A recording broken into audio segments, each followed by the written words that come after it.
ஒரு கல்லூரியில் வந்து கேண்டீன் விடுதியில் ஒர்க் பண்ணுற ஒரு பெண் 23 பெண் அங்கே இருக்கிற 3 பசங்க பிடிச்சி பலாத்காரம் பண்ணிடுவாங்க. எப்படி நீங்கள் சொல்ல முடியும் இது ரொம்ப பாதுகாப்பான இடம்னு? ஒரு கேஸ் கூட இல்லை பெண்களுக்கு எதிர்க்க பலாத்காரம், இந்த கூட்டு பலாத்காரம், கேங் ரேப் ஒன்றும் இல்லைன்னு சொல்லிட்டோம். அந்த முதல்வர் காலில் நான் விடுறேங்க, பப்ளிக்காக விடுறேன்.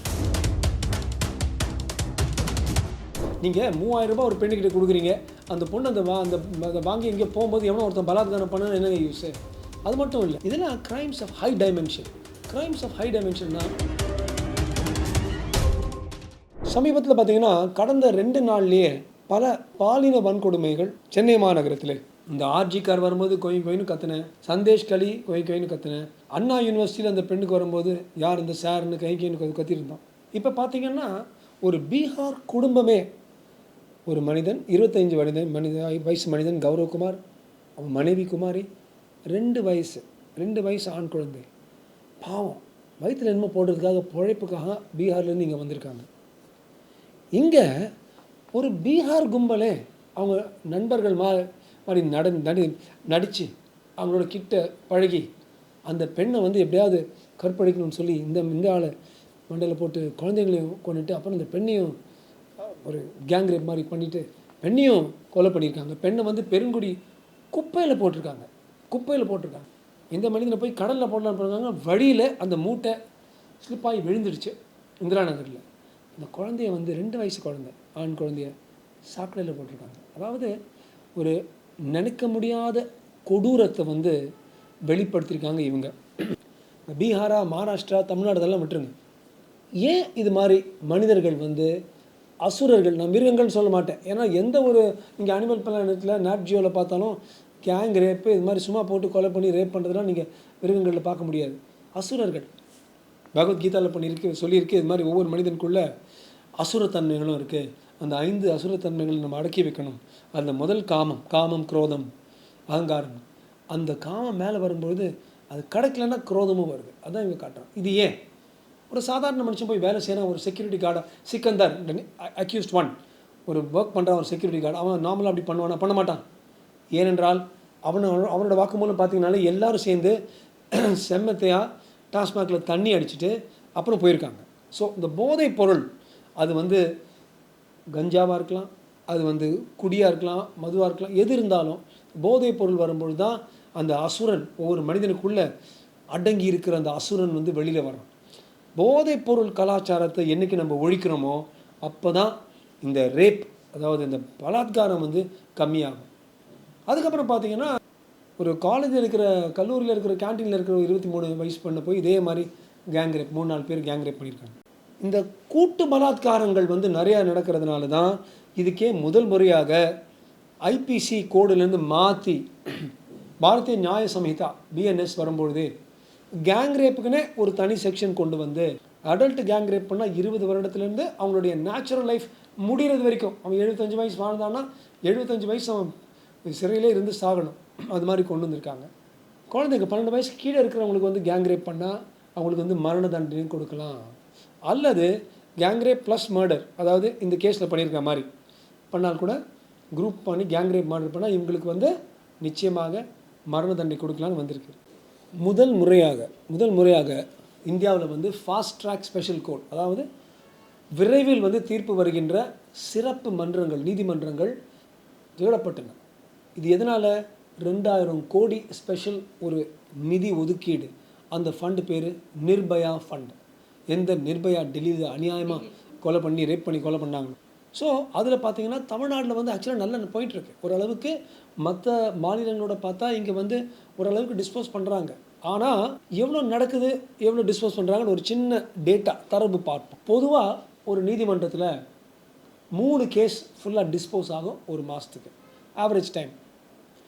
நமது சிறப்பு இந்த பலாத்காரத்துக்காக சிறப்பு மன்றங்களில் வந்து 9.5, அதாவது 3 மடங்கு 9 கேசஸ்.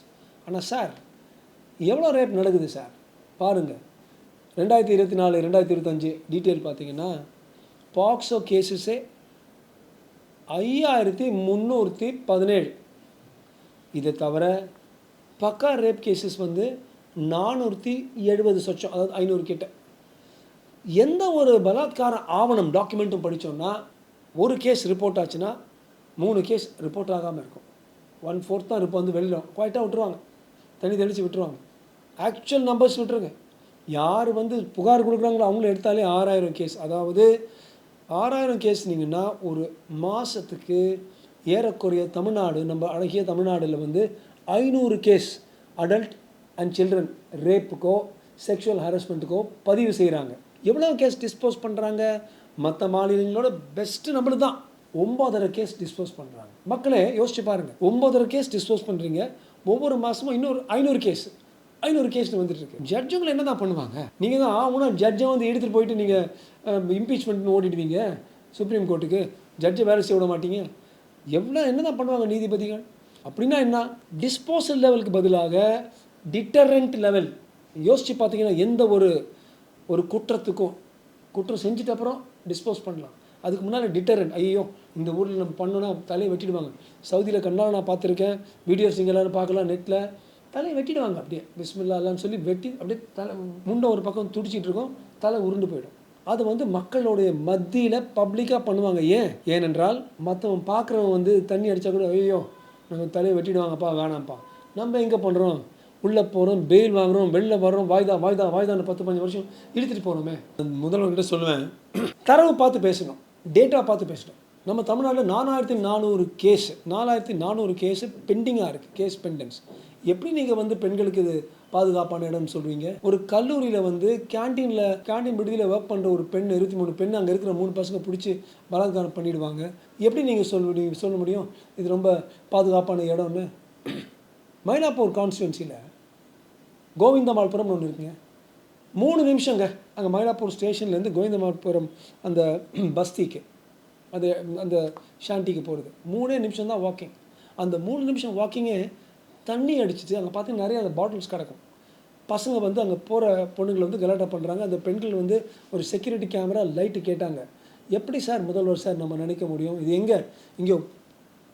எங்கேயோ ஒரு குக்கிராமத்தில் இருக்குது, இங்கே ஒரு பொட்டல் காட்டில் இருக்கா? சென்னையில் மத்தியில், மயிலாப்பூர் மத்தியில், ஸ்டேஷனுக்கு மத்தியில், ஸ்டேஷன்லேருந்து 3 நிமிஷம். எப்படி சார் நம்ம சொல்ல முடியும் நாம் வந்து பாதுகாப்பான நிலைமையில் இருக்கோம்?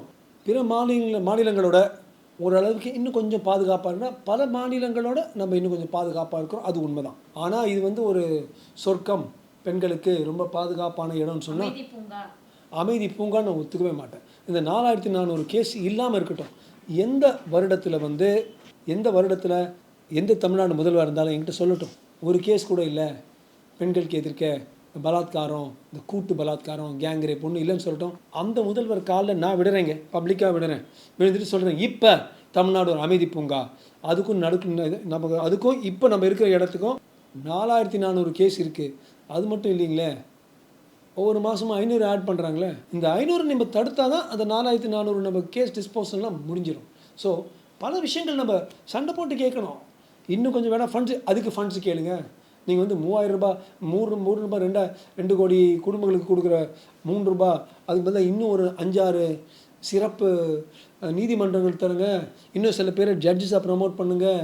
ஸ்பெஷல் கோர்ட் வந்து 2 மாதத்துக்குள்ளே கொடுக்கணுங்க, 2 மாதத்துக்குள்ளே கொடுக்கணும். ஆனால் நம்மளோட ஆவரேஜ் டைம் பார்த்தீங்கன்னா அது இல்லை. நம்ம வந்து அகெயின் பல மாநிலங்களோட தமிழ்நாடு பெட்டராக இருக்குது. அப்படி தவிர இந்த 2 கரெக்டாக அந்த 2 மாதம் முடியும், 4 மாதம், 3.5 மாதம், 5 மாதம், 5.5 மாதம், இது மாதிரி ஆகுது. பல பாக்ஸ். வி நீட் மோர் கோர்ட்ஸ், நிறைய நீதிமன்றங்கள் தேவை. வி நீட் மோர் ஜட்ஜஸ் பண்ணணும். இல்லை இவ்வளோ தான் அலோகேஷன். நீங்கள் அலோகேஷன் வைக்கும்போது சார் 500 ரேப்பு ஒரு வருஷத்துக்கு, இப்போ வந்து 5000-6000 இருக்கே. நீங்கள் 3000 ரூபாய் ஒரு பெண்ணுக்கிட்ட கொடுக்குறீங்க, அந்த பொண்ணு அந்த வாங்கி எங்கேயோ போகும்போது எவனோ ஒருத்தன் பலாத்காரம் பண்ண என்னங்க யூஸு? அது மட்டும் இல்லை, இதெல்லாம் கிரைம்ஸ் ஆஃப் ஹை டைமென்ஷன்னா ஒரு பலாத்காரம் வந்தால் கூட என்னை பொறுத்த வரைக்கும் அந்த ஏரியா வந்து பாதுகாப்பான ஏரியா இல்லை. இந்த 3000 ரூபாய் கொடுக்குறீங்க, அந்த 3000 ரூபாய் வந்து யாரும் வந்து பிக் பாக்கெட் அடிச்சிடறான், ஒரு 10 பேருக்கு பிக் பாக்கெட் பண்ணுறாங்க, லோ டைமென்ஷன். ஒரு பெண்ணை 1000 பெண்ணில் ரேப் பண்ணுறாங்க, 1 லட்சத்தில் ஒரு பெண்ணை ரேப் பண்ண கூட அது ஹை டைமென்ஷன். இந்த ஹை டைமென்ஷன் கிரைம்ஸ் வருகின்ற எந்த ஒரு சமுதாயத்திலையும் பல பிரச்சனைகள் உருவாகும், நாகரிகமற்ற ஒரு சமுதாயம் ஆகிடும். ஸோ ரேப்புக்கு வந்து ஒரு டாப் ப்ரையாரிட்டி கொடுக்கணும், என்ன வேணுமோ பண்ணணும். நீங்கள் நிர்பயா காசு கொடுக்கலன்னு சொல்கிறீங்க, 2000 கோடி அலோகேட் பண்ணி 20 கோர்ட்ஸ் ஸ்பெஷல் கோர்ட்ஸ் வந்து பண்ணியிருக்காங்க. சொல்லுங்கள், இன்னும் ஒரு 20 கோர்ட்ஸ் வந்து சண்டை போடுங்க. நாங்களும் வந்து முதல்வர் பின்னால் வரோம். நம்மளுடைய கவர்மெண்ட் அங்கே இருந்தால் கூட அந்த கவர்மெண்ட் கேட்டு இன்னும் 20 கோர்ட் போடுறோம். எந்த பெண்ணுக்கும் இது மாதிரி நீதி இல்லாமல் இது மாதிரி இந்த இருளா பெண்கள் 15 வருஷம் கஷ்டப்பட்ட மாதிரி கஷ்டப்படக்கூடாது. 2011 ஆரம்பித்து 2025 26 முடிஞ்சிருக்கு அந்த இருளா பெண்மணிக்கு. பையன் அதுக்குள்ளே 14 வயசு ஆகிட்டான். ரேப் ஆகி இப்போ இந்த இது மாதிரி இருக்குது. ஸோ அமைதி பூங்கான்லாம் சொல்லவே முடியாது.